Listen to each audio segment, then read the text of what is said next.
आज हम Bhagavad Gita chapter 13 nature the enjoyer and consciousness के श्लोक 26 को कवर करने वाले हैं। रोज की तरह पहले मैं संस्कृत में श्लोक को पढ़ूंगी, उसके इंग्लिश ट्रांसलेशन को देखेंगे और मीनिंग को समझेंगे। तो चलिए शुरू करते हैं। श्लोक 26। अन्ये तव इवाम अजानन्तः श्रुतवन्ये भया उपसते तेऽपि च तरन्ति इवा मृत्युं श्रुतिपरया नः। Again, there are those who, although not conversant in spiritual knowledge, begin to worship the Supreme Personality upon hearing about Him from others.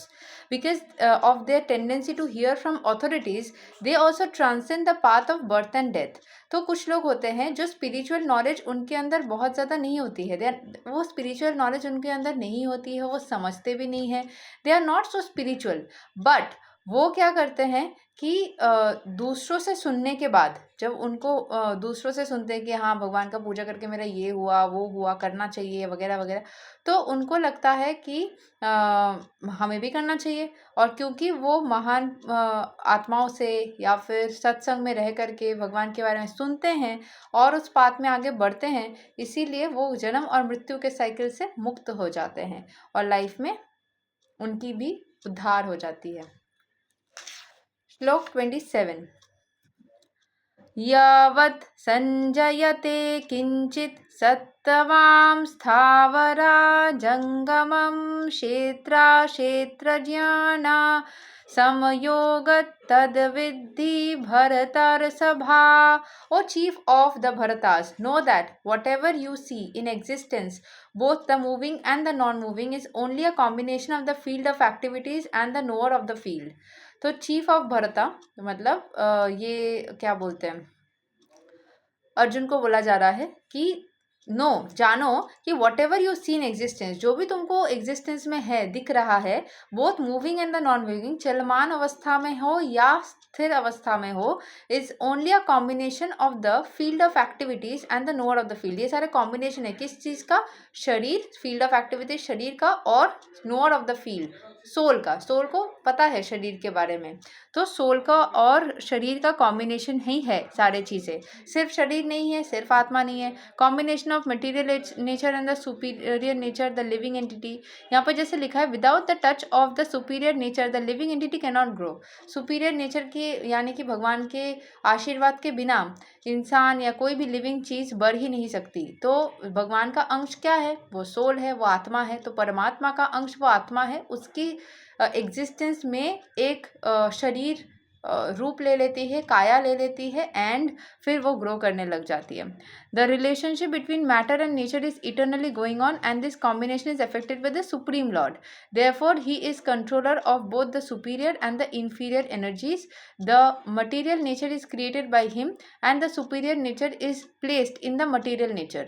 तो इस पूरे material nature को उन्होंने बना करके उसके अंदर आत्मा डाल दिया, उसके अंदर प्राण शक्ति को डाल दिया, and thus all these activities and manifestations take place. ठीक है, इसीलिए सारी चीज़ें सच्चाई में बदलने को मैनिफेस्टेशन बोला जाता है। कोई भी इच्छा को सच्चाई में बदलने की, जो हम बोलते हैं ना मैनिफेस्ट कर रहे हैं, मतलब कोई भी इच्छा को सच्चाई में बदल रहे हैं, वो एकमात्र ईश्वर की और भगवान की ब्लेसिंग से हो पाती है, उनकी प्रार्थना करने से हो पाती है। तो इसीलिए कुछ भी सिचुएशन में भगवान की भक्ति करना अनिवार्य है। श्लोक 28। समां सर्वेषु भूतेषु तिष्ठन्तां परमेश्वरां विनाश्यात् स्व अविनाश्यन्तां यः पश्यन्ति स पश्याति। One who sees the super soul accompanying the individual soul in all bodies, जो सारे individual soul के अंदर super soul को देख पाता है, and who understands that neither the soul nor the super soul within the destructible body is ever destroyed. और ये बात को समझ लेता है कि super soul या individual soul को कभी भी destroy नहीं किया जा सकता है। ठीक है, सो वो सही रास्ते हैं। ठीक है, सो सुपर सोल, परमेश्वर और उनसे निकली हुई इंडिविजुअल आत्माएं कभी भी डिस्ट्रॉय नहीं हो सकती। एनर्जी है, वो एनर्जी का neither be created nor be destroyed, सीधा साइंस का कंसेप्ट है।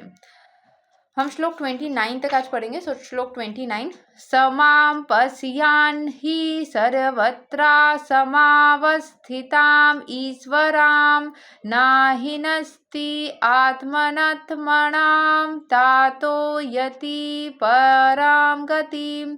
One who sees the super soul equally present everywhere in every living being does not degrade himself by his mind. जो सुपर सोल को हर एक इंसान के अंदर उनका अंश ही है, इस बात को समझते हुए किसी के अंदर की बुराई को नहीं देख करके उसके अंदर की अच्छाई को देखता है. जो ये समझता है कि हाँ, इस बिल्डिंग में भी भगवान है, वो मेरा एनिमी जो मेरे पीछे बैक बिचिंग कर रहा है वो भी भगवान का अंश है, जो मुझे हेल्प कर रही है सामने वाली टैरो लीडर वो भी भगवान का अंश है, जो पेड़ पौधे हैं जिनको मैं पानी देती हूँ वो भी भगवान का अंश है, वो जो रास्ते में वो सांप चल के जा रहा है, चींटी बैठी हुई है, वो सारे भगवान के अंश है. जो ऐसे देख पाता है ना, वो कभी भी डिग्रेड नहीं होता है माइंड लेवल से. उसकी माइंड हमेशा ही ट्रांसेंडेंटल पोजीशन में रहती है और ट्रांसेंडेंटल यानी स्पिरिचुअल डेस्टिनेशन को रीच कर पाती है. ठीक है, मैं जैसे एक वीडियो देख रही थी, वहाँ पे बोला जा रहा था कि हमारा शरीर जो है, जो जिन लोग फ्यूचर देख पाते हैं, जैसे मेरे पापा बाहर गए थे और लौट करके आए, तो मेरी मम्मी को वो कुछ कुछ बातें बोल रहे थे आने के बाद कि पता है ये हुआ ये हुआ ये हुआ.